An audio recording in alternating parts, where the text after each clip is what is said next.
ये कहकर नौकरानी भी अपने घर चली गई और अब अर्पिता के पास अकेले बर्तन धोने के सिवाय और कोई चारा नहीं रहा। उसने ढेर सारे बर्तन अकेले ही धोए, जिसमें उसे 1 घंटे से ज्यादा का समय लग गया। हे भगवान, अब कोई मुझसे कोई काम ना कराए, वरना मेरे हाथों से उसका कत्ल हो जाएगा। हाय, ये कमरा इतनी दूर क्यों लग रहा है। बढ़ते जाओ, हार मत मानना तुम, दूर नहीं है मंजिल, बस तुम बढ़ते जाओ। भाभी, ये आप रात में गाना क्यों गा रही हैं? सोनिका, मेरी मदद करो, मैं बहुत थक चुकी हूँ। सोनिका अर्पिता को पकड़कर कमरे में लेकर गई और फिर उसे बेड पर लेटा दिया। भाभी, आपका चेहरा तो बिल्कुल पीला पड़ गया है, लगता है आपने कुछ ज्यादा ही काम कर लिया। मैं आपके लिए थोड़ा जूस लेकर आती हूँ। जैसे ही सोनिका अर्पिता के लिए जूस लेकर वापस लौटी तो उसे देखा कि अर्पिता बेखबर होकर गहरी नींद में सो चुकी थी।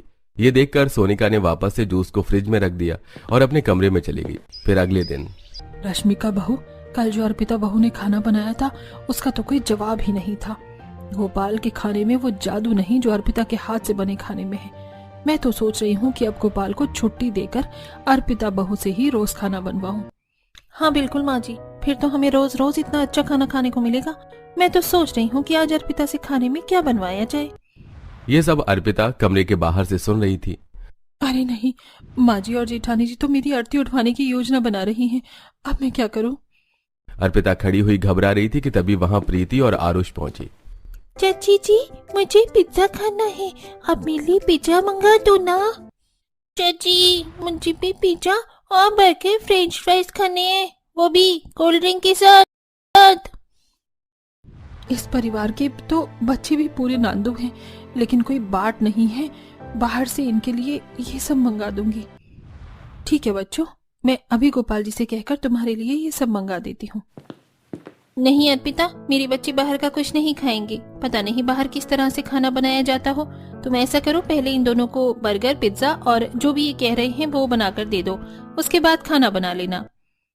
हे भगवान, मेरी लोटिया पूरी तरह से डूब चुकी है। आज तो लगता है मेरा क्रियाक्रम होकर रहेगा। कहाँ खो गई अर्पिता? जाओ जल्दी काम शुरू करो, वरना बहुत देर हो जाएगी।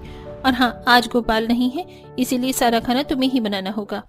अर्पिता मुंह लटकाकर रसोई में गई और फिर उसने आलू छीलने शुरू किए।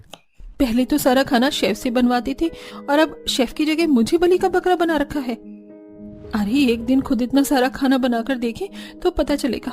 कई दिनों के लिए बिस्तर पर पड़ जाएंगे और हो सकता है कि खाना खाने से भी इस्तीफा दे दे। खाना खाने से इस्तीफा दे देंगे ये तो जिएंगे कैसे? हाँ,